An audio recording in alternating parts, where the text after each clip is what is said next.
فاسألوا أهل الذكر إن كنتم لا تعلمون۔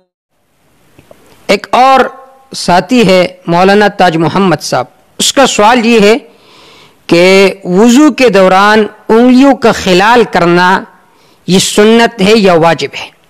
مختصراً اس کا جواب سنیے کہ وضو کے دوران ہاتھوں یہ جو ہاتھ ہے اس کے اندر خلال کیا جاتا ہے، اس طرح پاؤں کی جو انگلیاں ہے اس کا بھی خلال کیا جاتا ہے۔ اس کی بنیادی وجہ کیا ہوتی ہے یہ سمجھے۔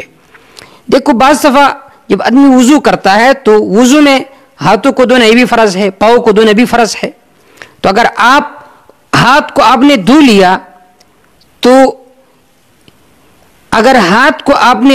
ممکن ہے کہ یہ جو درمیان میں جگہ ہے یہ خشک رہے، تو جب درمیان میں جگہ خشک رہ گیا تو آپ کی وضو نہیں ہوئی۔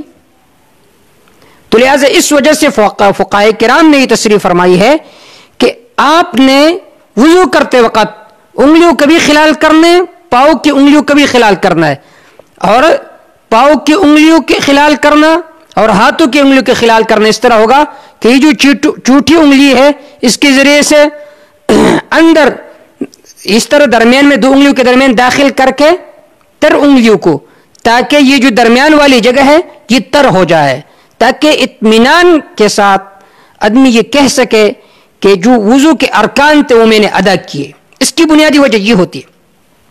تو عام حالات میں تو یہ سنت ہے، لیکن اگر کسی کی انگلی ایسے بالکل بند ہے، چمٹی ہوئی ہے، بعض لوگ کی ایسے ہوتی ہے، تو اس وقت انگلیوں کا خلال کرنا یہ واجب ہے۔